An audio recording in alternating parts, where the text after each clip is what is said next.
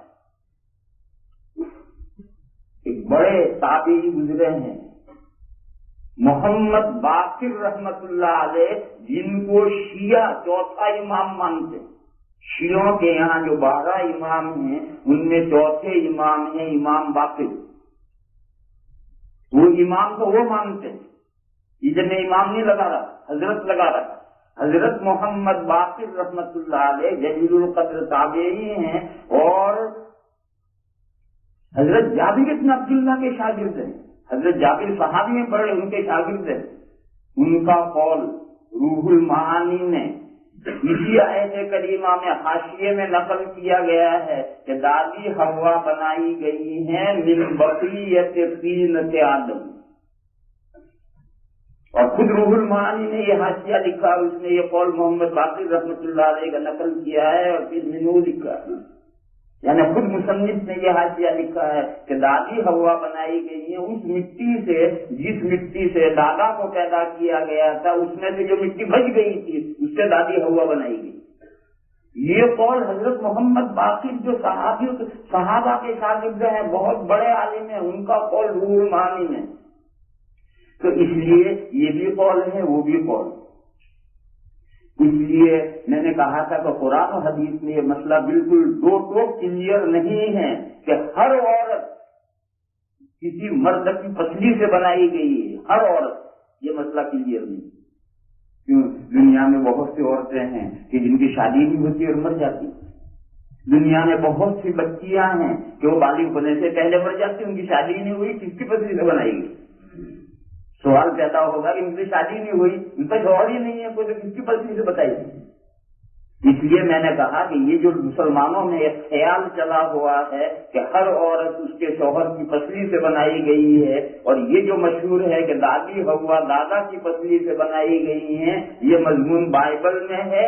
اسلامی روایات میں، قرآن کریم میں اور احادیث شریفہ میں یہ مضمون کلیئر نہیں، مجمل ہے. جیسا یہ آئے اے لوگو اپنے پروردگار سے ڈرو، جس پروردگار نے تم کو ایک نفس سے بنایا ہے اور اسی نفس سے اس کا جوڑا بنایا. وَبَثَّ مِنْهُمَا رِجَالًا كَثِيرًا وَنِسَاءً، پھر ان دونوں سے، مرد اور عورت سے، بے شمار مرد اور بے شمار عورتیں پھیلا. ساری زمین بھر گئی. یہ سب کہاں سے پیدا ہوتی ہے؟ مرد اور عورت سے یہ ساری اولاد پیدا ہوتی ہے، نسل پیدا ہوتی ہے. اسی لیے نکاح جب پڑھتے ہیں تو نکاح کے خطبے میں جو 3 آیتیں پڑھتے ہیں ان میں سے پہلی یہ آیت پڑھتے ہیں، اور یہ اس موقع کی ایک خاص ہدایت ہے. کیا ہدایت ہے؟ ہدایت یہ ہے کہ مرد اور عورت دو نہیں، مرد اور عورت ایک ہیں. ان میں جو تفاوت ہے وہ تفاوت ایک مصلحت سے اللہ تعالیٰ نے رکھا ہے. باقی یہ دو جنسیں، دو نوعیں نہیں ہیں، ایک ہی نوع، ایک نفس سے دونوں کے دونوں پیدا کیے ہیں. اسی لیے حدیث شریف میں فرمایا گیا النساء شقائق الرجال، عورتیں مردوں کی پھانک ہیں. خربوزہ ہوتا ہے، چھری لے کر بیچوں بیچ سے کاٹو تو 2 پھانکیں ہوں. یہ 2 پھانکیں، ایک چیز کی 2 پھانکیں، یہ پھانک اس میں سے نکلی اور یہ پھانک اس میں سے نکلی. اسی طرح سے فرمایا کہ النساء شقائق الرجال، عورتیں مردوں کی پھانک ہیں. مرد عورت میں سے الگ ہوئے ہیں اور عورت مرد میں سے الگ ہوئی، اور دونوں نفس واحدہ سے ہیں، نفس انسانی سے ہیں. یہ بھی انسان ہے، یہ بھی انسان. تو فرمایا کہ لوگوں اپنے پروردگار سے ڈرو جس نے تمہیں ایک نفس سے پیدا کیا ہے، اور اس کا جوڑا کوئی الگ نفس سے نہیں ہے. جس نفس سے اللہ نے تمہیں پیدا کیا ہے اسی نفس سے تمہارا جوڑا پیدا کیا ہے. اور آج دنیا میں بے شمار مرد اور عورتیں جو پھیلے ہوئے ہیں وہ اسی مرد اور عورت سے مل کر پھیلے ہوئے ہیں.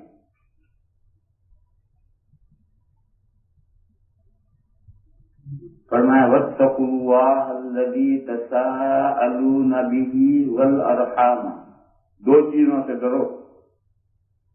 ایک تو اللہ سے ڈرو اور ایک ناطے سے ڈرو. ارحام رحم کی جمع ہے، رحم کے میں بچہ لالی ہوتی ہے، اس میں بچہ ہوتا ہے. اسی طرح سے ایک رشتہ، اردو میں کہتے ہیں ناتا، جو ددیال اور ننیال کی طرف چلتا ہے. ددیال کی طرف جو رشتہ چلتا ہے، ننیال کی طرف جو رشتہ چلتا ہے، یہ ناتا کہلاتا ہے. اس کو رحم کہتے ہیں، یہ ارحام ہے. ان ناتوں سے ڈرو اور اللہ سے ڈرو. اللہ سے کیوں ڈرنا ہے؟ کس پہلو سے؟ اللہ خالق و مالک ہے، لیکن یہاں جو اللہ سے ڈرنے کا حکم ہے وہ کس پہلو سے؟ وہ اس پہلو سے ہے کہ اللہ کے نام سے تم ایک دوسرے سے سوال کرتے ہو. واتقوا اللہ الذی تساءلون بہ. لوگ کہتے ہیں اللہ کے لیے میرا یہ کام کر دو، وہ کہتا ہے خدا کے لیے مجھے میری مدد کر دو. آپس میں تم اللہ کے نام سے ایک دوسرے سے سوال کرتے ہو، جس کے نام سے تم آپس میں ایک دوسرے سے سوال کرتے ہو اس اللہ سے ڈرو. لہٰذا یہی پہلو ان ناطے کے ساتھ جائے گا. ناطے سے کس پہلو سے ڈرنا ہے؟ ناطے کے ذریعے سوال کرنا، بھیا تو میرا بھائی ہے، میرے ساتھ کیوں زیادتی کرو؟ ارے چچا آپ تو میرے چچا ہیں، چچا ہونے کا تو ذرا لحاظ کرو. بھیا تم تو میرے یہ ہو، بھیا تم تو میرے یہ ہو. آدمی خاندان میں ایک دوسرے سے مدد مانگتا ہے یا پناہ چاہتا ہے تو اپنے رشتے کا واسطہ دیتا ہے. تو جیسے اللہ کا واسطہ دے کر مانگا جاتا ہے، رشتے کا واسطہ دے کر بھی مانگا جاتا ہے. لہٰذا جس پہلو سے اللہ سے ڈرنا ہے اسی پہلو کو یہاں لینا ہے کہ ناتوں سے بھی اسی پہلو سے ڈرنا ہے.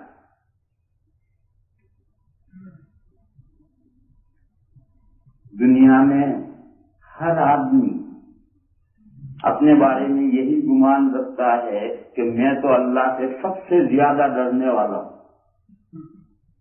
ہر آدمی اسی خوش فہمی ہے. جیسے ٹخنوں سے نیچے کپڑا لٹکانا، ٹراؤزر ہو، جینس ہو، لنگی ہو، ٹخنوں سے نیچے حدیث میں ممانعت آئی ہے. بعض لوگ کہیں کہ حدیث میں قید آئی ہے کہ تکبر سے لٹکائے تو. اور مولانا صاحبان مسئلہ بیان کرتے تو تکبر کی قید بیان نہیں کرتے. کیوں بیان نہیں کرتے؟ کوئی ہے دنیا میں جو مان لے کہ میں تکبر سے لٹکاتا ہوں؟ آج آپ کو کوئی نہیں ملے گا جو بھی نیچے لٹکاتا. لمبا خرید لیا تھا میں نے، یہ تو ایسا ہی نیچے آ گیا. 1000 بہانے بنائے گا، تکبر میرے دل میں تکبر ہے، یہ بات کوئی مانے گا ہی نہیں. اسی لیے یہ مسئلہ تکبر کی قید کے ساتھ نہیں بیان کیا جاتا، مطلق بیان کیا جاتا ہے. دل میں تکبر ہے یا نہیں، تمہارا حساب اللہ کے یہاں ہوگا. باقی دنیا میں تو مسئلہ ہے جس کا بھی کپڑا ٹخنے سے نیچے ہے نماز مکروہ تحریمی، اور نماز کے علاوہ ایسا کپڑا پہننا گناہ ہے. حدیث شریف میں ما اسفل من الکعبین ففی النار، جو حصہ جتنا حصہ ٹخنوں سے نیچے ڈھکے گا وہ جہنم میں جائے. اسی طریقے سے یہ تقوی کا مسئلہ بھی ایسا ہے. کوئی آدمی چاہے کتنے بڑے سے بڑے گناہ میں مبتلا ہو، وہ یہی سمجھتا ہے کہ میں تو اللہ سے سب سے زیادہ نہیں ڈرتا ہوں. اس لیے فرمایا ان اللہ کان علیکم رقیبا. تم اللہ سے ڈرتے ہو یا نہیں ڈرتے ہو، اس کا واچ بھی اللہ ہی کر رہے ہیں. اس کی واچ اللہ کر رہے ہیں کہ تم ڈرتے ہو یا نہیں ڈرتے ہو. تم نفس کو دھوکہ دے سکتے ہو، تم اس کو خیال کر سکتے ہو میں تو ڈرتا ہوں، مگر وہ جو واچ کرنے والا ہے، رقیب ہے، نگہبان ہے، وہ جانتا ہے کہ تم ڈرتے ہو یا نہیں ڈرتے ہو. لہذا ریالٹی سے کام لو، نفس کے فریب میں مت آؤ، شیطان کے چکنے میں مت آؤ، حقیقت پسندی سے کام لو. اور واقعتاً 2 چیزوں سے ڈرو، ایک تو اللہ کے احکام کی خلاف ورزی کرنے سے ڈرو، اور ایک جو تمہارے درمیان میں مرد اور عورت کا نکاح ہونے سے جو اولاد پیدا ہوئی، رجالاً کثیرا ونساء، اور اس سے جو ارحام اور ناطہ وجود میں آیا، ددیالی اور ننیالی رشتہ وجود میں آیا، اس رشتے کو کاٹنے سے، اس رشتے پر چھری چلانے سے ڈرو اللہ. بخاری شریف میں حدیث ہے، جب اللہ تعالیٰ نے ناطے کو پیدا کیا تو ناطا کھڑا ہوا اور اس نے اللہ کی کمر میں پولی بھر لی. اللہ نے پوچھا اس سے ماں کیا بات ہے؟ تو اس نے ناطے نے کہا ھذا مقام العائذ بک من القطیعۃ،